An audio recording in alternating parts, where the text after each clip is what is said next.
Nature usually keeps its biggest nightmares hidden under the waves to keep a balance, but during the end of the Permian period, this balance vanished.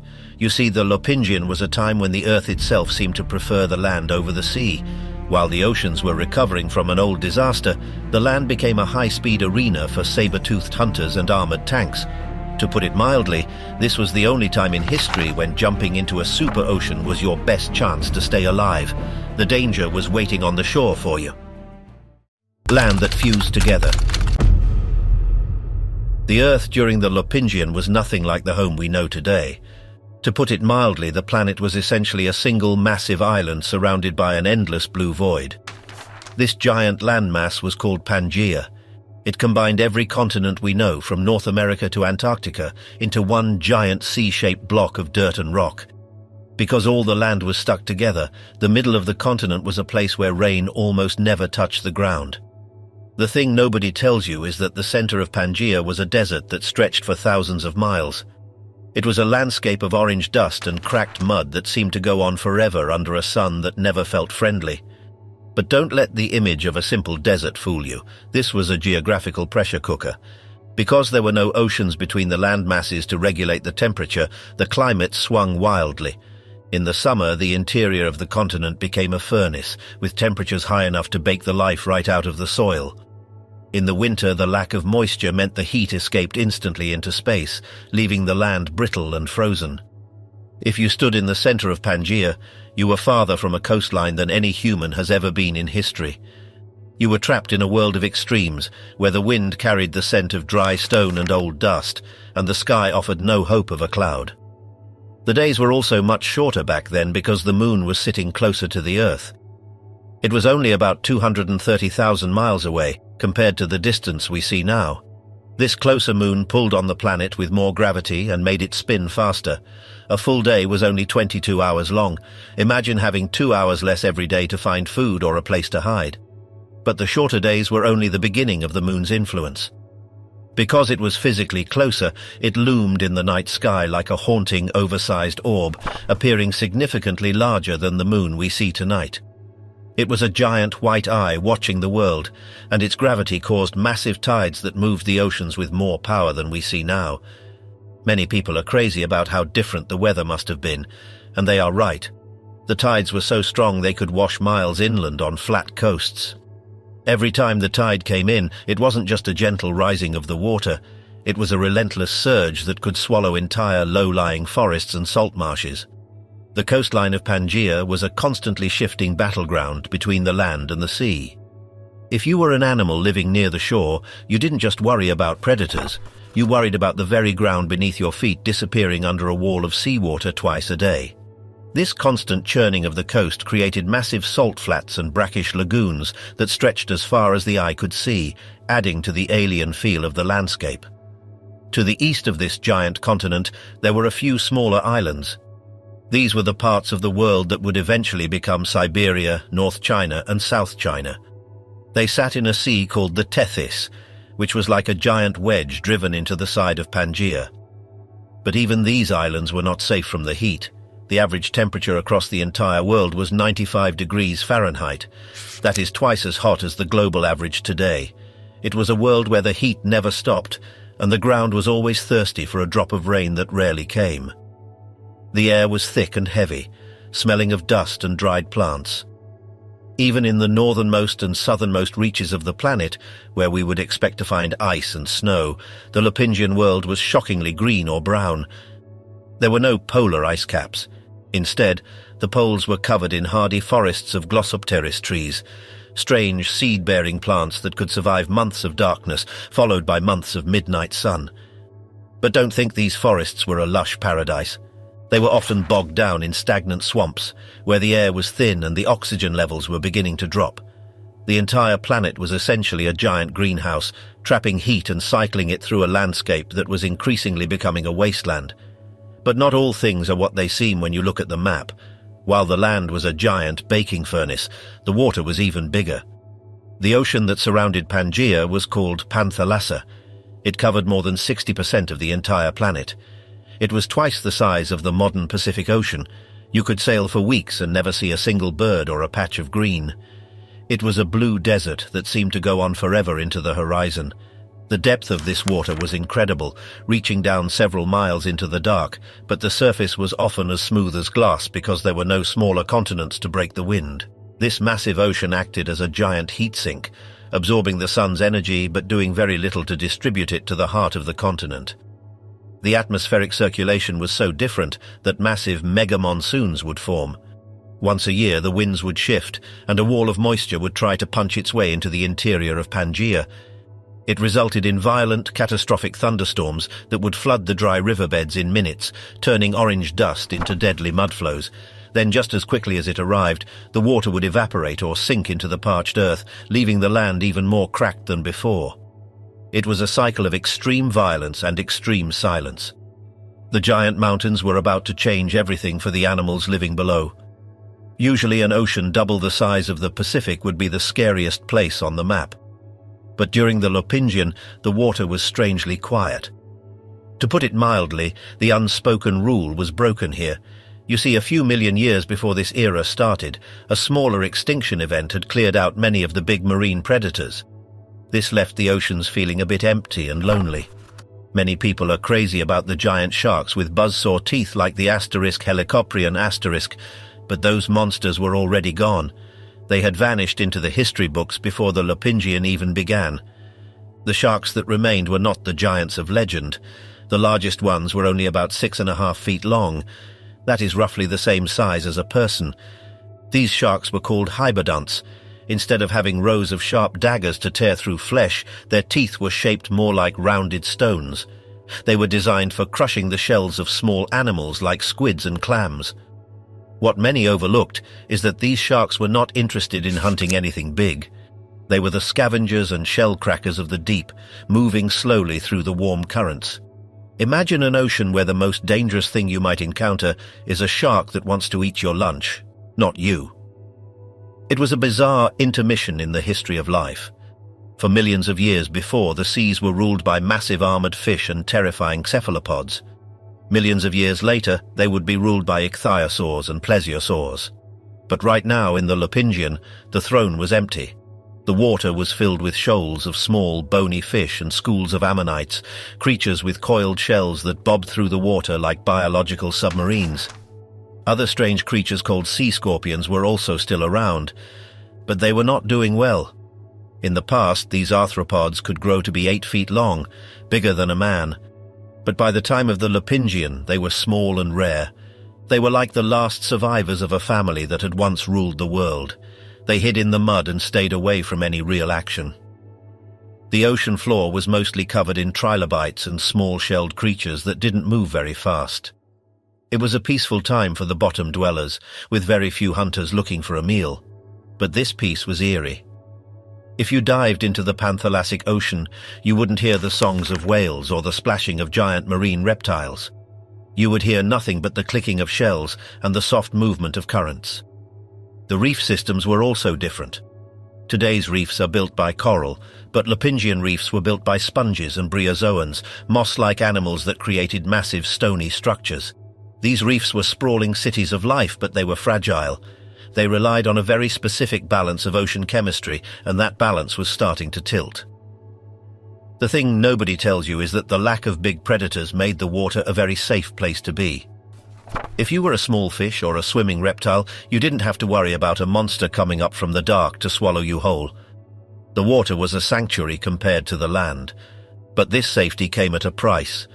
The water was also becoming warmer and losing its oxygen. The same heat that was baking the land was slowly starting to turn the ocean into a giant, warm bathtub. It was a quiet world, waiting for something big to happen. The problem was the circulation. Because Pangaea was one solid block, the ocean currents couldn't move between the continents. The water in the deep parts of Panthalassa began to stagnate. It became anoxic, which is a fancy way of saying it ran out of oxygen. This dead water began to creep upward from the depths.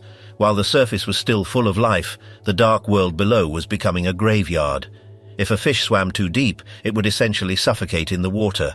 The safe ocean was slowly shrinking, pushing all the life into a thin layer near the surface. This led to a strange phenomenon where the coastlines were incredibly crowded. Thousands of species of brachiopods, crinoids, which looked like underwater lilies, and small fish all huddled in the shallow sunlit waters. It was a vibrant, colorful display of life, but it was also a desperate one. They were trapped between a boiling landmass and a suffocating deep ocean. Every year the water grew a little warmer and the oxygen grew a little thinner. The survivors of the previous extinction were doing their best, but the environment was changing faster than they could adapt. Yet, despite the looming threat, the Lopingian seas remained a place of delicate beauty. The ammonites, with their intricate, shimmering shells, danced through the waves in massive numbers.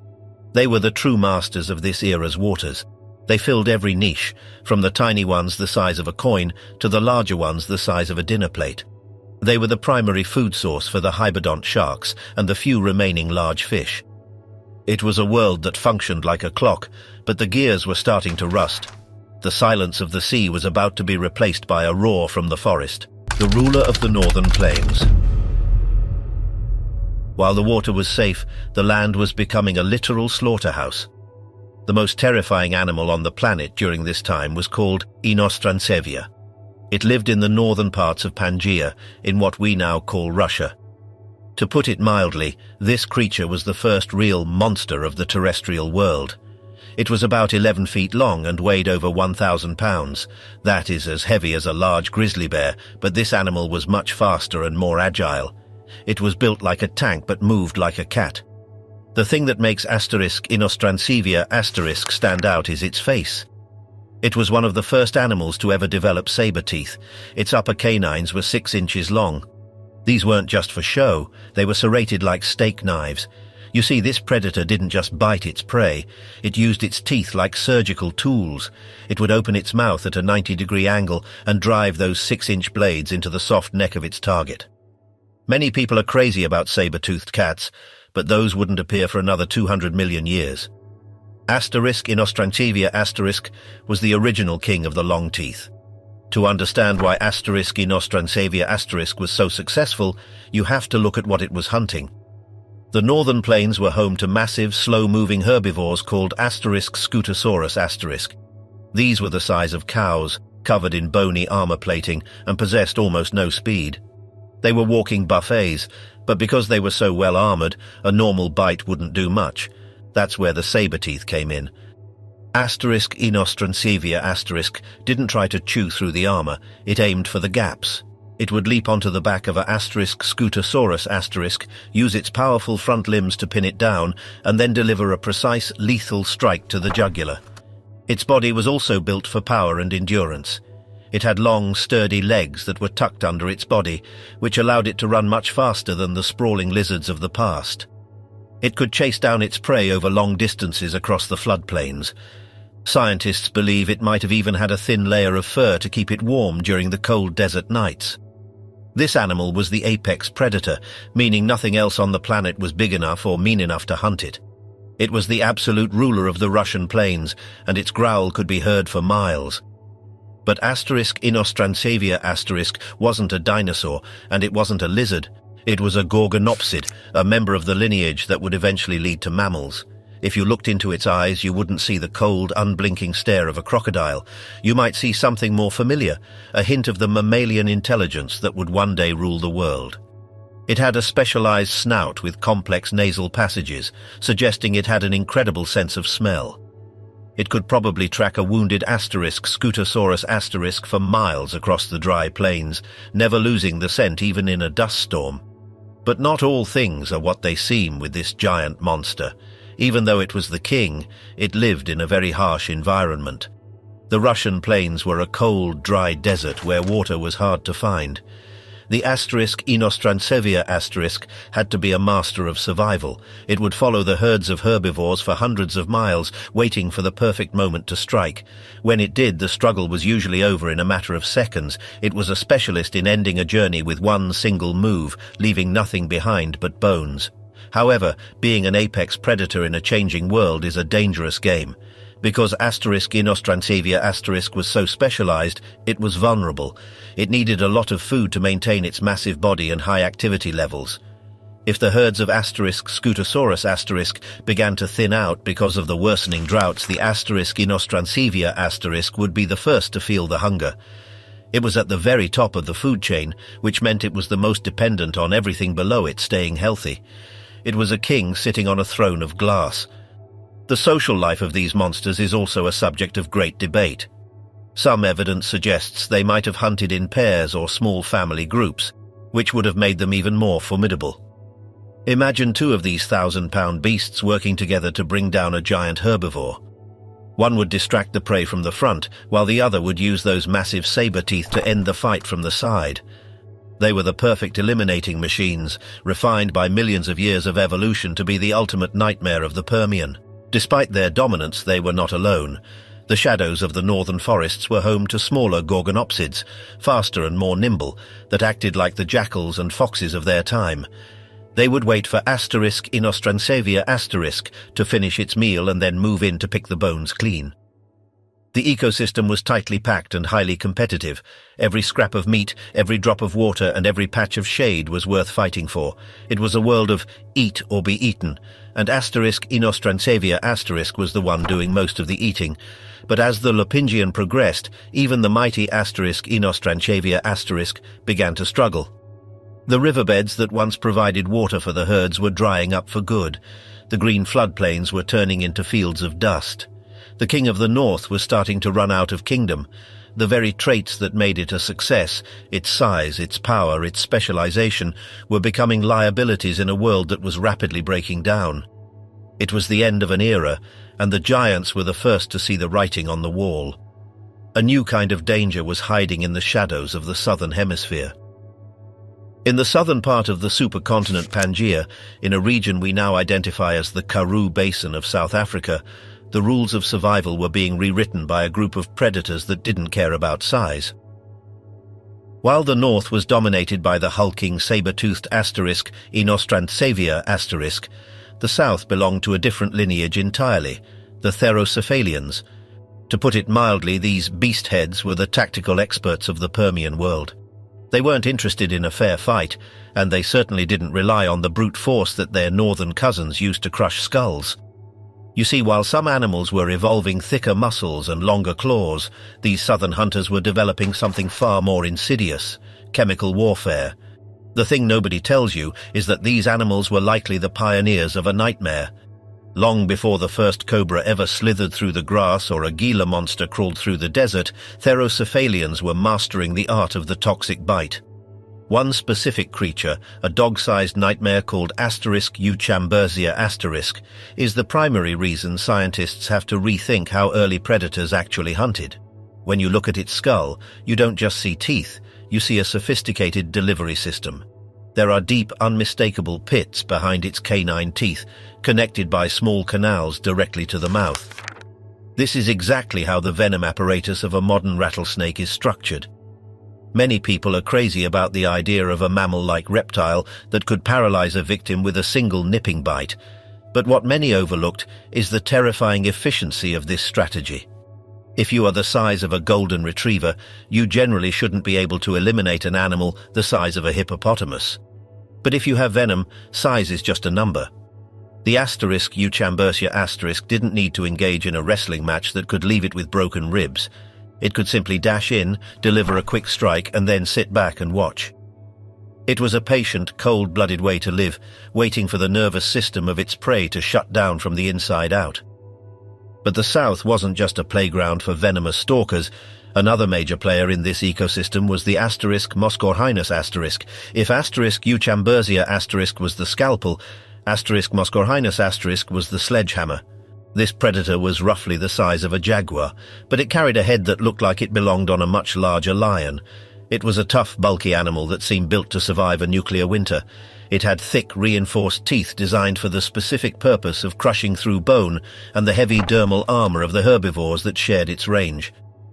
The thing nobody tells you about *Moscorhinus* is that it was a survivor above all else. It didn't care about being elegant or specialized. It was a generalist, a jack-of-all-trades monster that could eat almost anything it could pin to the ground. In a world where environments were starting to shift and food sources were becoming unpredictable, being a picky eater was a death sentence. Moscohinus was the kind of animal that would eat a lizard, a small mammal ancestor, or even scavenge a rotting carcass if it had to. It used its massive jaws to finish the job quickly, relying on sheer bite pressure to snap spines and crush windpipes. These southern predators lived in a world characterized by vast, wide-open floodplains and scattered hardy forests. It was a complex food web where every niche was filled by something hungry. To put it mildly, the competition was relentless. You had multiple species of these hunters overlapping in the same territory, leading to a constant state of low-level warfare. Imagine a landscape where every shadow in the scrubland held the potential for a hidden hunter. It wasn't just about avoiding the big guys. It was about watching your step so you didn't get nipped by a venomous ghost or crushed by a bulky generalist. Wait until you hear about how these animals interacted with their environment. The southern part of Pangaea was prone to seasonal shifts that could turn a lush riverbank into a parched graveyard in a matter of weeks. This meant that predators couldn't just stay in one spot. They had to be mobile, smart, and ready to fight for every scrap of meat. Every sunrise was a gift, and every sunset was a threat. The Therocephalians were the rising stars of this era, proving that intelligence and specialized weaponry were often better than raw power. The reality is much stranger than fiction because these animals were our distant relatives. They were part of the synapsid lineage, the mammal-like reptiles. They were beginning to show signs of higher metabolisms, and some might have even had whiskers or sparse hair. They were the experimental models of the mammalian design, testing out venom, bone-crushing jaws, and social structures. But while they were perfecting the art of the total elimination, their prey was busy coming up with an answer to all those teeth. The giant herbivores were building their own defenses to stop the teeth, and it was about to turn the Permian into an arms race of bone and grit. A body made of bone. When the world is full of predators that can melt your insides with venom or crush your skull with a single bite, you only have a few options. Get fast, get hidden, or get tough. The herbivores of the late Permian decided to get tough. To put it mildly, they turned themselves into walking fortresses. The most famous example of this biological engineering was the Scutosaurus asterisk. This wasn't just another lizard eating leaves. It was a massive, slow-moving powerhouse that weighed over 2,000 pounds. The thing nobody tells you is that Scutosaurus asterisk was essentially the biological equivalent of a main battle tank. Its name literally means shield lizard, and it earned that title every single day. Its entire body was covered in thick bony plates called osteoderms, which were embedded directly into its skin. Many people are crazy about the armored dinosaurs like Ankylosaurus asterisk that appeared millions of years later, but Scutosaurus asterisk was the original pioneer of the "don't even try to bite me" lifestyle. These plates formed a mosaic of bone that made it almost impossible for a predator to find a soft spot. Even the mighty Inostrancevia asterisk, with its 6-inch sabers, would have had a nightmare of a time trying to get through that hide. If a predator tried to bite the back or sides of a Scutosaurus asterisk, it would more likely break its own teeth than draw blood. You see, the armor wasn't just for show, it was a functional necessity in a world where the hunters were getting faster and deadlier. On top of the body armor, this animal had massive flared-out cheekbones and spikes sticking out from its head. These weren't just decorative, they protected the vulnerable neck area and made the animal look twice as large and 10 times as intimidating. What many overlooked is how this armor affected the animal's lifestyle. Because they were carrying hundreds of pounds of bone in their skin, they were not exactly built for speed. Scutosaurus asterisk didn't run away from trouble. It simply stood its ground and waited for the attacker to give up. They spent their days wandering through dry forests and along the edges of receding riverbeds, moving with a heavy, plodding gait. Their legs were positioned directly under their bodies to support their massive weight, a trait that was quite advanced for the time. To put it mildly, their diet was as tough as their skin. They had massive barrel-shaped stomachs designed to act as giant fermentation vats. They ate the toughest, most fibrous vegetation that the Permian had to offer, plants that other animals couldn't even digest. This gave them a huge advantage because they weren't competing for the high-quality salads that smaller herbivores were fighting over. They were the ultimate survivalists, turning low-grade fuel into a massive armored frame. The thing nobody tells you about these gentle giants is that they were likely very social. When you are slow and heavy, there is safety in numbers. We often find fossils of these animals grouped together, suggesting they moved in large herds. Imagine a horizon filled with hundreds of these armored behemoths, their bony plates clinking together as they moved. A single Scutosaurus was a hard target, but a herd of them was an impenetrable wall of bone and muscle. They were the kings of the plains, seemingly invincible to the predators of their day. However, here's the kicker. Being a giant comes with a massive price tag. To maintain a body that large and armor that thick, you need an incredible amount of resources. Scutosaurus needed to eat almost constantly to keep its fermentation vat going, and it needed a reliable source of water to process all that dry fiber. In the Lopingian epoch, the world was starting to dry out. The lush floodplains were turning into dust bowls and the waterholes were vanishing. The unspoken rule of evolution is that the more specialized you are, the harder you fall when the environment changes. The Scutosaurus was perfectly designed for a world that was slowly disappearing. Their armor could protect them from the venom of Euchambersia and the jaws of Moscorhinus, but it couldn't protect them from thirst. They were prisoners of their own success, locked into a body plan that required stability in a world that was about to go through a tectonic midlife crisis. While these giants were focused on the predators in the bushes, they failed to notice that the very ground they walked on was beginning to vibrate. The climate was shifting, the plants were dying, and the heat was rising to levels that no amount of bone armor could withstand. The ground beneath their feet was starting to get much hotter than usual, and the sky was about to turn a color that no living thing had ever seen. Everything we know about the history of life on Earth changed about 252 million years ago. The transition from the Permian to the Triassic wasn't just a change of chapters, it was the closest life has ever come to being completely erased. Scientists call it the Great Dying, and to put it mildly, it makes the asteroid that eliminated the dinosaurs look like a bad afternoon. You see, the catastrophe didn't come from outer space. It came from right under their feet. In the northern part of Pangaea, in the region we now call Siberia, the Earth literally cracked open. These weren't just standard volcanoes, these were the Siberian traps, a series of massive fissures that poured out molten lava for hundreds of thousands of years. We aren't talking about a single mountain exploding. We are talking about a flood of lava large enough to cover the entire United States in a layer of rock a mile deep. It was as if the planet had decided to turn itself inside out. The thing nobody tells you is that the lava was just the beginning. The real monsters were the invisible gases. The eruptions ignited massive underground coal deposits, sending trillions of tons of carbon dioxide and methane into the atmosphere. This created a runaway greenhouse effect that turned the entire planet into a literal oven. The average temperature across the globe skyrocketed. In some areas, the surface of the Earth reached a staggering 140 degrees Fahrenheit. Many people are crazy about the dramatic fireball of an asteroid impact, but what many overlooked is that the Great Dying was a slow, agonizing process of suffocation and heat exhaustion. The oceans, which had been a sanctuary for millions of years, became a toxic graveyard. As the water heated up, it lost its ability to hold oxygen. This is a process called anoxia, and it's basically like the entire ocean holding its breath until it dies. To make matters worse, specialized bacteria began to thrive in these oxygen-poor waters, belching out massive amounts of hydrogen sulfide gas. The seas became a stagnant, acidic mess that smelled like rotten eggs. If you were a fish or a trilobite, you weren't just boiling. You were being poisoned by the very water you lived in. On land, the situation was even more dire.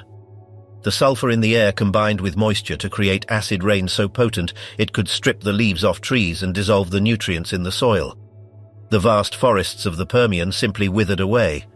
This led to a total collapse of the food chain.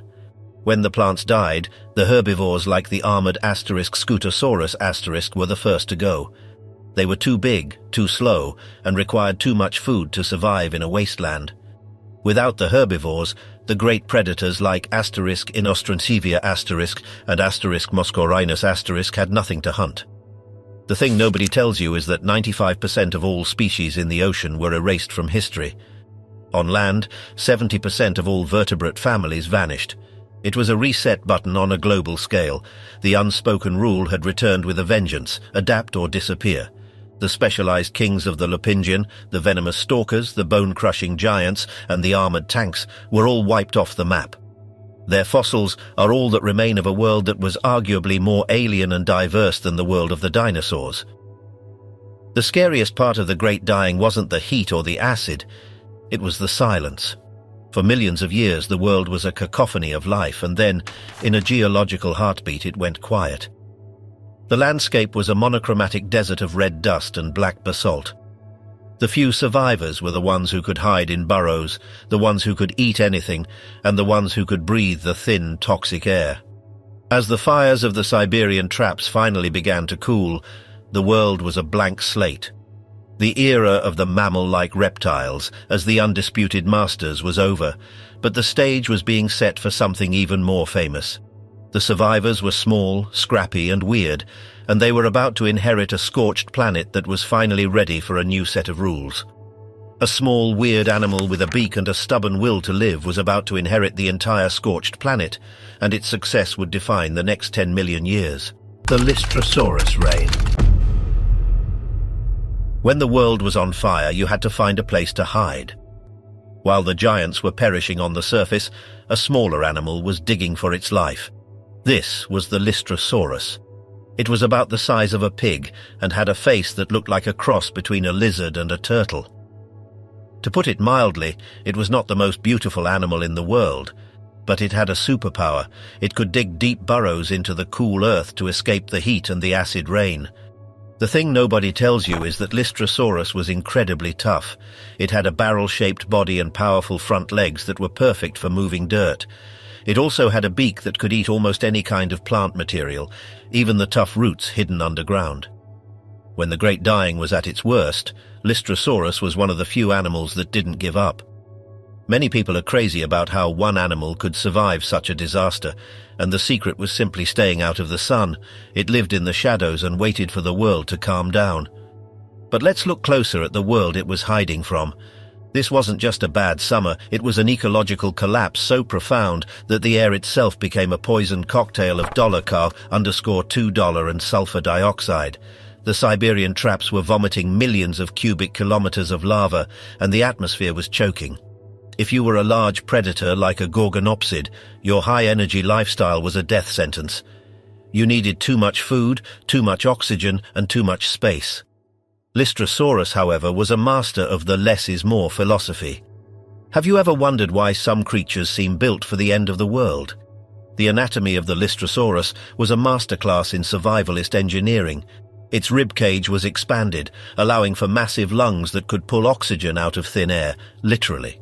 As oxygen levels plummeted to levels that would make a modern human faint, this pig lizard just kept breathing. It was the ultimate prepper of the Permian. After the eruptions finally stopped, the world was empty.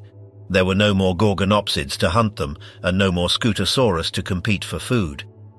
Because they were the only ones left, Lystrosaurus populations exploded. For a few million years they were the most common land animal on the planet. Scientists believe that at one point, 90% of all land vertebrates were Lystrosaurus. Think about that for a second. If you walked across the supercontinent of Pangaea during the early Triassic, almost every living thing you bumped into would be a Lystrosaurus. It was a world of pig lizards stretching across the recovering plains. They were the bridge between the old world and the new one. But it wasn't just about being the last one standing. It was about the sheer scale of their dominance. Imagine an entire planet where nearly every ecological niche, from the valleys to the mountain foothills, was occupied by the same species. It's a biological phenomenon we haven't seen since. In modern terms, it would be as if every cat, dog, cow, and deer on Earth suddenly became a single type of raccoon. It was a monoculture of survival. Yet, not all things are what they seem when it comes to being a survivor. The Lystrosaurus had to live in a world that was still very harsh and unpredictable. The climate was still hot and the plants were slow to grow back. They were the pioneers of a new era, paving the way for the ancestors of the dinosaurs to eventually take over. Their ability to dig and eat anything saved them, but it also meant they spent a lot of time alone in the dirt. They were the quiet heroes of the Permian recovery, holding on to life when everything else had let go. The The secret to their success might actually lie in their social lives. Evidence from fossilized trackways and mass death assemblages suggests these animals weren't just solitary hiders. They may have moved in great snorting herds, shuffling across the grey, ash-covered landscapes in search of the next patch of hardy scrub. Can you imagine the sound of thousands of beak-mouthed creatures scraping at the earth at once? It would have been the heartbeat of a dying planet slowly coming back to life. But here is where the story takes a turn. Even the greatest empires must fall, and the reign of the Lystrosaurus was no exception.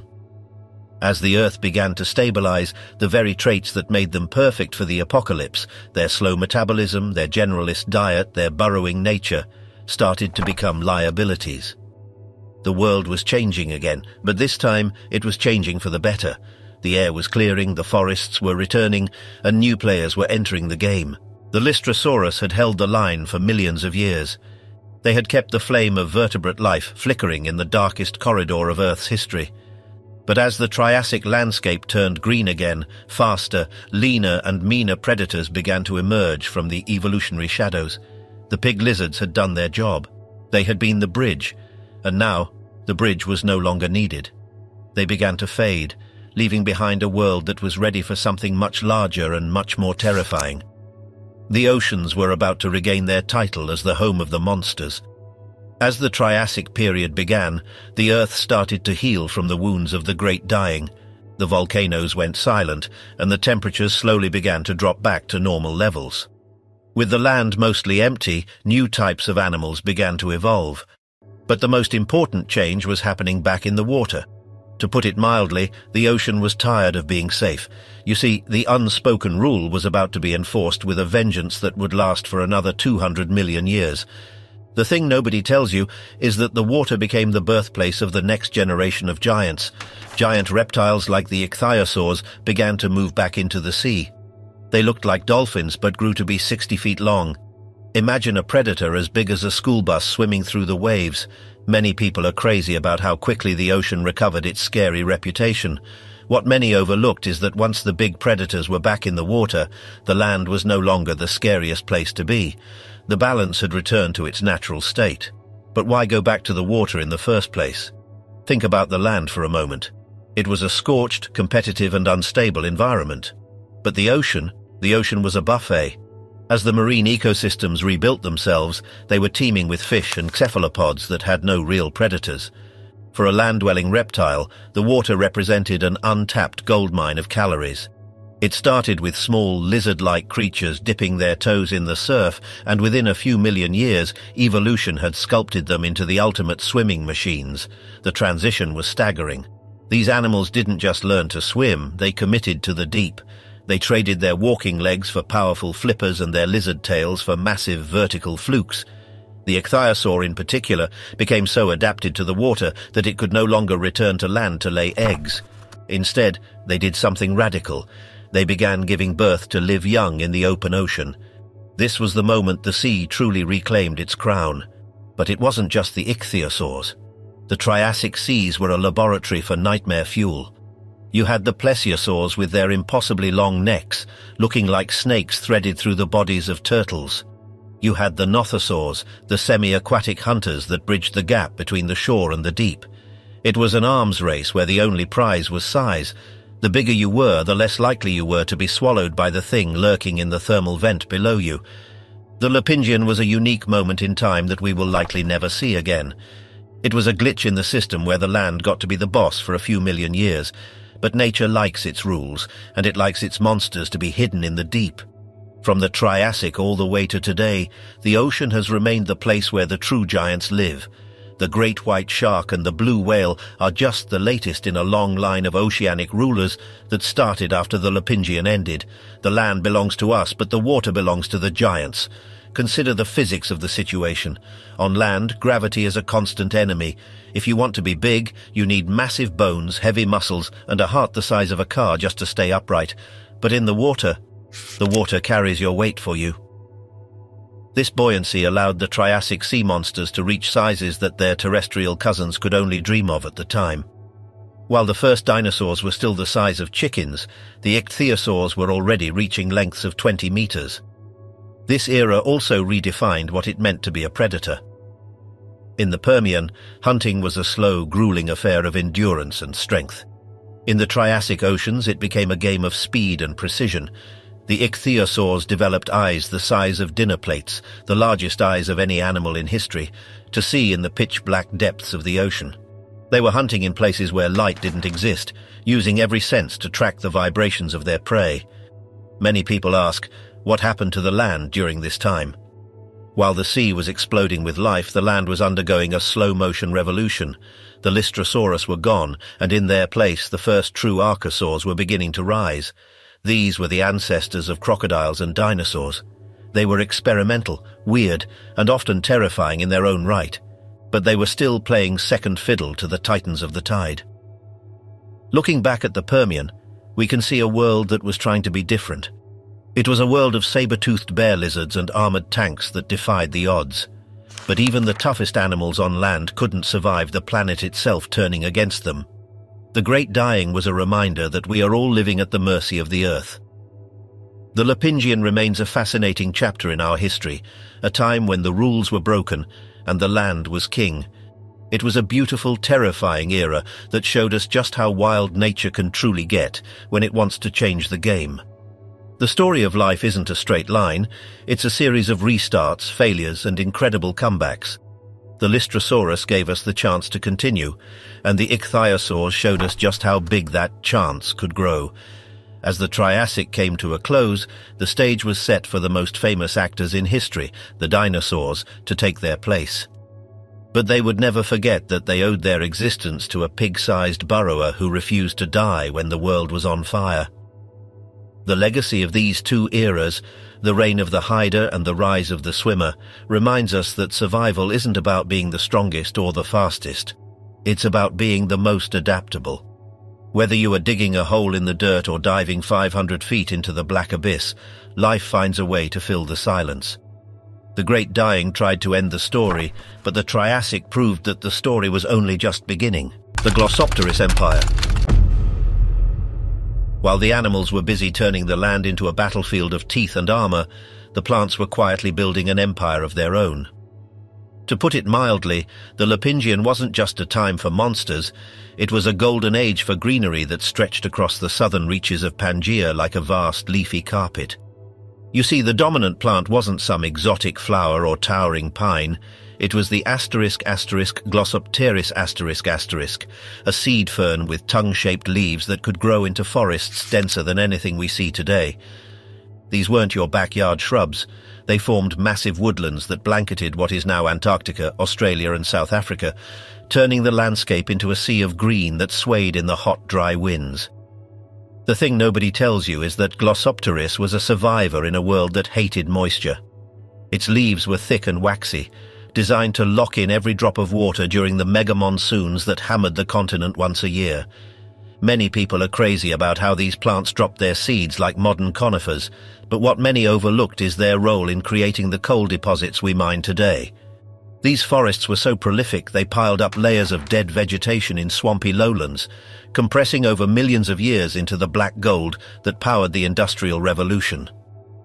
Imagine walking through a Glossopteris grove, the air thick with the scent of damp earth and decaying leaves, the ground spongy underfoot from peat bogs that could swallow a careless herbivore whole. But don't think these forests were a uniform blanket of boredom.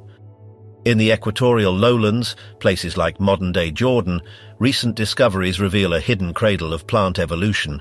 Here, mixed assemblages of early ginkgophytes, cycadophytes, and Voltzialian conifers thrived in steamy tropical environments, pushing the origins of these seed plant lineages back further than we ever thought. These weren't just filler flora, they were experimental prototypes, testing out ways to reproduce without relying on water for sperm to swim through. It was a botanical revolution happening in the shadows of the supercontinent, where vines twisted around trunks and ferns unfurled like green umbrellas, creating an understory so dense that sunlight barely touched the forest floor. What many overlooked is how these plants shaped the entire ecosystem.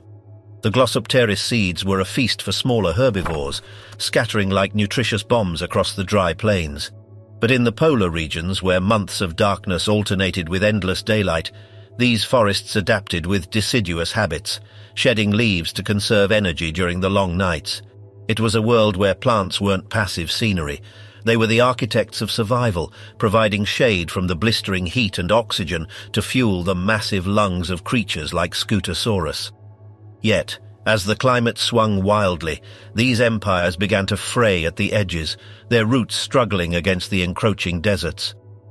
The unspoken rule was that no empire lasts forever, especially when the ground starts belching fire. But for a brief geological moment, the Glossopteris ruled the south with quiet resilience, a green stronghold in a red-hot world. Their collapse would signal the end, but their legacy lives on in every coal seam we dig up today. If you thought the big predators were the only things to fear on Lopingian land, you haven't met the smaller nightmares scurrying underfoot. To put it mildly, while *Inostransevia* was flashing its sabers, an army of insects and arthropods was turning the underbrush into a buzzing, clicking war zone.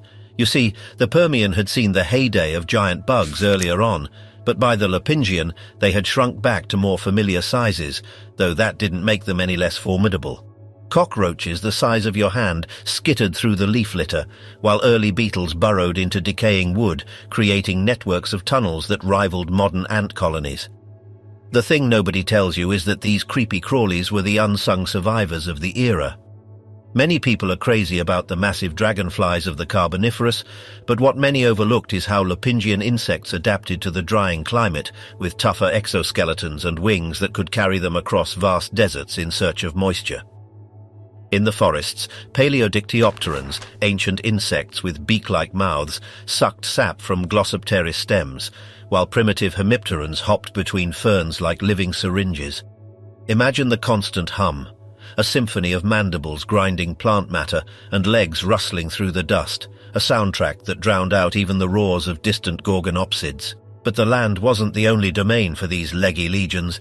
In the shallow seas and brackish lagoons, the last Eurypterids, those so-called sea scorpions, clung to life, though they were shadows of their former selves. Once 8 feet long by the Lopingian, they were reduced to mere foot-long scavengers, hiding in the mud and snapping at passing trilobites. Speaking of which, the trilobites themselves were on their last legs, with only a handful of species like *Pseudophilipsia* surviving in the deep oxygen-starved waters. These armored arthropods, veterans of 500 million years, were finally fading out, their coiled bodies littering the ocean floor like discarded relics. What many overlooked is the role these small creatures played in the food web. They were the recyclers, breaking down dead matter and fertilizing the soil for the massive herbivores. In a world of extremes, they thrived by being everywhere and eating anything, fungi, spores, even each other. But as the atmosphere thickened with $CAUG_2 and the monsoons grew erratic, even these adaptable hordes began to thin. The unspoken rule was simple. Size doesn't always matter, but adaptability does. These crawling legions kept the ecosystem ticking, a reminder that the real power often lies in the shadows, not the spotlight. Above the chaos of land and sea, the Lopingian skies were brewing a silent storm that would doom them all. To put it mildly, the atmosphere wasn't just hot and heavy, it was breaking apart in ways that let deadly rays pour through like a leaky roof. You see, recent geochemical evidence from sites like Meishan in China shows a massive spike in ozone destruction right before the Great Dying, with isotopic shifts hinting at a thinned protective layer that exposed life to blistering ultraviolet radiation. The thing nobody tells you is that this wasn't just a side effect, it was a monster in its own right. Many people are crazy about the $CAUG_2 buildup from Siberian traps, but what many overlooked is how volcanic halogens, chlorine and bromine, chewed through the ozone, creating a global UV crisis. Atmospheric $CAUG_2 had already climbed to 2,500 ppm, trapping heat like a wool blanket on a summer day, but the ozone hole amplified it, scorching plants and mutating DNA in exposed animals. Imagine the sun beating down without mercy, leaves curling and browning on Glossopteris trees, while shallow water creatures like brachiopods suffered mass die-offs from the intensified rays penetrating the waves. To make matters worse, sulfur dioxide from the eruptions mixed with water vapor to form a hazy veil, dimming the sun while acidifying rains stripped the soil. Oxygen levels, already dipping in the oceans, fluctuated wildly in the air, stressing the high metabolism predators like *Inostrancevia*. Fossils show malformed pollen and increased spore production as plants desperately tried to adapt, a botanical cry for help in a poisoned sky. What many overlooked is how this cracked shield accelerated the collapse. UV radiation weakened immune systems, making species more vulnerable to disease and starvation. The unspoken rule was that what you can't see can still eliminate you. As the atmosphere turned traitor, it set the stage for the eruptions to finish the job, a reminder that even the air we breathe can become an enemy when the planet decides to rebel. After the fires died and the dust settled, the early Triassic wasn't the barren wasteland we once imagined. It was sprouting back to life faster than a weed in spring. To put it mildly, while Lystrosaurus was hogging the spotlight, hidden pockets of recovery were rewriting the comeback story. You see, new fossils from North China's South Taodonggu section reveal a diverse ecosystem emerging just 75,000 years after the extinction, with plants and tetrapods rebounding in a patchwork of ferns, conifers, and hardy shrubs. The thing nobody tells you is that some regions, like ancient river valleys in China, acted as refuges where vegetation clung on through the chaos. Many people are crazy about the slow global recovery, but what many overlooked is evidence from spore pollen records showing ecosystems stabilizing in as little as 2 million years, far quicker than the 10-million-year slog we thought. Imagine the first green shoots, Isoitalian lycophytes carpeting the ground like mossy blankets, while early pleuromaean ferns unfurled in the damp soils, providing cover for small amphibians and reptiles scampering back from the brink. But this awakening wasn't uniform. In southern refuges, glossopterid holdovers mixed with new gymnosperms, creating hybrid forests that bridged the old and new worlds. Microfossils tell of algae blooms in recovering ponds, fueling a bottom-up revival that let herbivores like procolophonids, turtle-like survivors, nibble their way back to abundance. It was a fragile renaissance, punctuated by lingering heat waves, but life was adapting with scrappy determination. What many overlooked is how these green oases accelerated the rise of archosaurs, the dinosaur ancestors, by rebuilding the food chain from the roots up.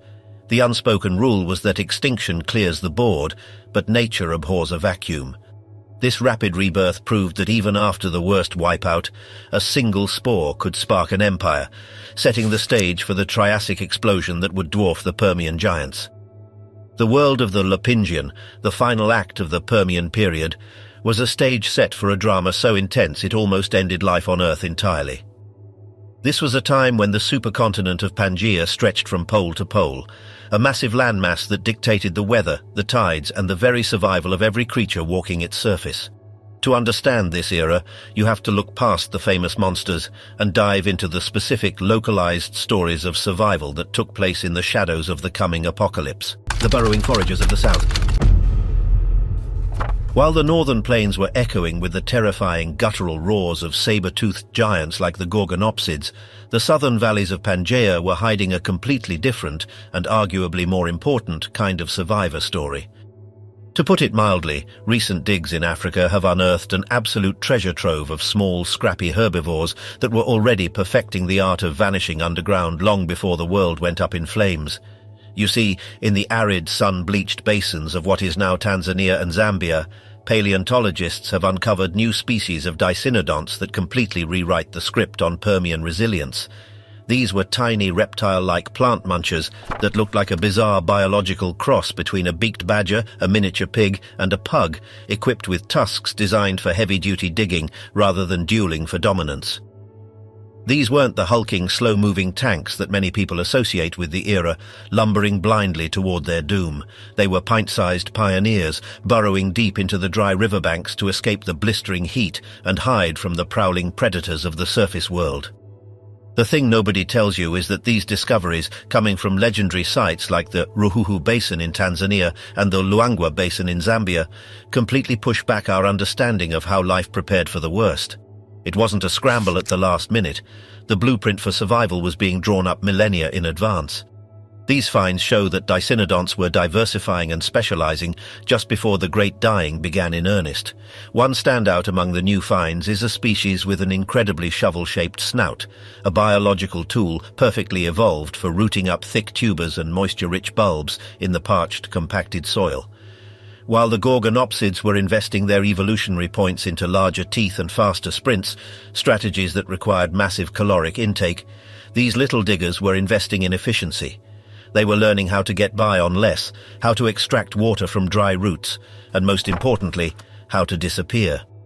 Many people are crazy about Lystrosaurus as the ultimate survivor of the extinction, the poster child for resilience that managed to populate the entire globe in the aftermath. But what many overlooked is that these earlier cousins were the actual beta testers for the burrowing lifestyle. They were the ones who figured out that the surface was becoming a death trap, and that safety lay beneath the feet of their enemies. They pioneered the behaviors that would eventually allow Lystrosaurus to conquer the post-apocalyptic world. It wasn't just about digging a hole, it was about engineering a microclimate.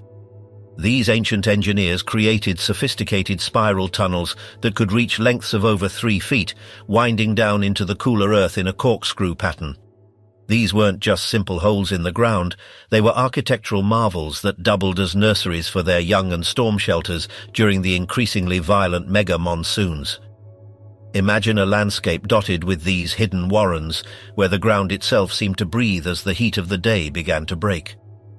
The geology of the time suggests a world of extremes, blasting, arid heat followed by torrential, earth-scouring rains. In this chaotic environment, the spiral design of the burrows likely helped regulate temperature and humidity, keeping the occupants cool when the sun was baking the rocks above and preventing them from drowning when the skies opened up. As the sun dipped below the jagged horizon, painting the sky in bruised purples and oranges, the air would fill with the soft grunts of families emerging at twilight. Their small tusks would glint in the fading light as they foraged for fern roots and seeds, always keeping one wary eye on the shadows. They lived in a world where the margin for error was shrinking every day, yet they found a way to thrive in the dirt. But these burrowing foragers weren't alone in their southern strongholds, and they certainly weren't surviving in isolation. The fossils reveal a bustling, complex ecosystem where they shared the valleys with early forests of seed ferns, specifically the ubiquitous Glossopteris trees. These plants formed vast, deciduous forests that covered the southern supercontinent, shedding their tongue-shaped leaves seasonally and creating a thick carpet of organic matter. This vegetation provided a leafy buffet to sustain the growing herds of dicynodonts. Their small size was their greatest asset, often no bigger than a house cat, reaching perhaps 12 to 15 inches in length, which meant they could thrive on sparse vegetation that larger herbivores simply couldn't utilize. A massive pariasaur needed bushels of fodder just to keep moving. A small burrowing dicynodont could subside on a few nutrient-dense tubers. This gave them a massive edge in the increasingly unpredictable climate of the late Permian. As the ozone layer began to crack and the global temperatures climbed by 15 or 20 degrees Fahrenheit, even these underground experts faced their limits. The science tells us that the Siberian traps were unleashing hell on the other side of the world, but the effects were global. Acid rain began to strip the forests, and the sun became a radioactive laser. Their burrows could shield them from the immediate sting of acid rain and the invisible DNA-shredding blast of UV radiation, but they were powerless against the total collapse of their primary food sources. When the Glossopteris forests began to die back, turning into fungal rot, the food web started to snap. Yet their ability to enter states of torpor or estivation, a summer hibernation, might have bought them precious time. They could curl up in their spiral sanctuaries, slow their heart rates, and wait for the worst of the season to pass, a trick their larger neighbors simply couldn't pull off. What many overlooked is how these specific finds allow modern scientists to map survival patterns across the entirety of Pangaea, showing exactly why some dicynodont lineages made it through the fire while others vanished into the fossil record. The unspoken rule of the time was that going small and subterranean was a winning strategy in a world tipping toward absolute chaos. These southern foragers were the quiet architects of resilience, proving that sometimes the meek don't just inherit the earth, They dig their way into it and wait for the storm to pass. They represent a fundamental truth about evolution. It is not always the strongest or the fiercest that survive, but the most adaptable. While the apex predators were ruling the land with terror, they were walking dead men, overly specialized for a world that was about to vanish. The diggers, however, were generalists, hiding in the dark, waiting for the dawn of a new era. But while these little diggers were mastering the soil, there were other creatures lurking in the shadows of the waterways that slithered rather than stalked, ready to rewrite the rules of the food chain in their own terrifying way. If the land was a pressure cooker of teeth and armor, the waterways of the Lopingian were guarded by ancient holdouts that blurred the line between fish and frog. To put it mildly, the late Permian wasn't just about reptiles dominating the scene. It was a time when massive salamander-like amphibians patrolled the rivers and lakes like living, breathing submarines. You see, recent excavations in Zambia's mid-Zambezi basin have revealed a new species of temnospondyle, a hulking, flat-headed beast that could stretch over 6 or 7 feet long. These creatures were absolute nightmares of the aquatic realm. Their mouths were a trap of needle-sharp teeth, numbering in the hundreds, designed not for chewing but for snapping up fish and gripping any unwary intruder that wandered too close to the water's edge. These weren't the delicate, slimy newts you might find in a modern creek, nor were they the harmless frogs sitting on lily pads. They were apex ambush predators that ruled the murky shallows of Pangea's floodplains with an iron grip. Picture a creature with the bulk of a crocodile but the skin of a salamander, possessing a skull as wide and flat as a toilet seat, capable of unhinging its jaws to swallow prey whole. The hydraulic pressure they could generate when opening their mouths would have sucked smaller animals straight into their gullets before they even knew they were in danger. The thing nobody tells you is that this discovery sheds a bright light on how these amphibians adapted to a rapidly warming world. They weren't just leftovers from a previous age. They were highly specialized lethal machines. They developed broader skulls to accommodate stronger bite forces and webbed muscular feet for navigating the seasonal swamps that were prone to turning into thick, suffocating mud. Many people are crazy about the giant amphibians of the earlier Carboniferous, the ones that lived when oxygen levels were sky high and bugs were the size of eagles. But what many overlooked is that these Lopingian versions were true ecological sentinels, surviving in a much harsher, lower oxygen world. They thrived in the brackish lagoons where salt flats met freshwater rivers, occupying a niche that few other land-dwelling animals could tolerate. Imagine a twilight scene where the water ripples almost imperceptibly as one of these giants surfaces. The atmosphere is thick with humidity and the smell of decaying vegetation. Its eyes, positioned on the top of its spade-like head, glow like dying embers in the low light, scanning the shoreline. They possess a sensory system called the lateral line, a series of pores running down their bodies that can detect the faintest vibration in the water. They can feel the heartbeat of a fish or the splashing of a thirsty dicynodont stopping for a quick drink. When they strike, it is with the speed of a whip crack. A splash, a struggle, and then silence as the predator drags its meal down into the gloom. Their skin was likely textured like rough leather, which helped them camouflage perfectly among the rotting reed beds and fallen timber of the floodplains. This turned them into invisible guardians of the waterways, capable of staying motionless for hours, slowing their metabolism down to a crawl until the perfect meal arrived. But not all things are what they seem with these slithering behemoths. Despite their fearsome appearance and massive size, they were incredibly vulnerable to the environmental shifts of the late Permian. As the global temperature rose, the chemistry of the water began to change. Warm water holds less dissolved oxygen, and as the circulation of the oceans and rivers slowed, the waterways began to choke with toxic algae blooms. The fossils show that these giants were forced to adapt or die. We see evidence of them crowding into shrinking pools, often forming loose groups during breeding seasons, not out of social bonding, but out of necessity. They laid their soft, gelatinous eggs in the few protected pools that remained oxygenated, guarding them fiercely. These temnospondyls relied on massive external gills during their larval stages before transitioning into air-breathing adults, a process that made them biological barometers for the health of their environment. If the water went bad, the next generation died before it even began. In a world where the seas were slowly emptying of life, turning into purple, bacteria-laden soup, these amphibians filled the gap on the edges of the land, keeping the local balance in check by preying on smaller reptiles and fish alike. Yet, as the Siberian traps began to rumble and spew gigatons of carbon and sulfur dioxide into the atmosphere, their watery realms turned increasingly toxic. It wasn't just the heat, it was the chemistry. Acidifying rains began to poison the very pools they depended on for their young, altering the pH balance until the water was practically vinegar. The living submarines found themselves trapped in a world that was drying out and turning sour. The seasonal monsoons became erratic, sometimes failing completely, leaving the amphibians stranded in drying mud cracks, baking in the sun.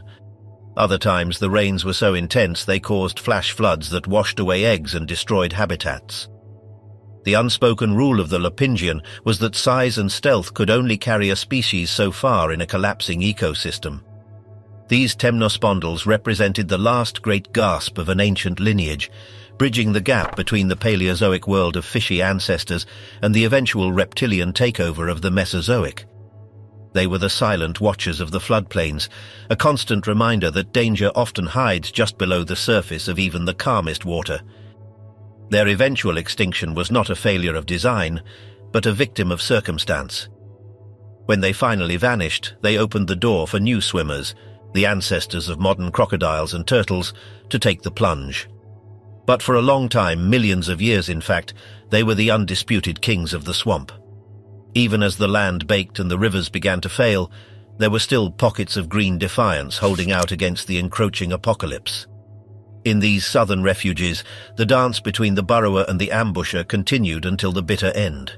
The dicynodonts dug deeper, banking on the stability of the earth, while the temnospondyls sank lower into the mud, hoping the water would return.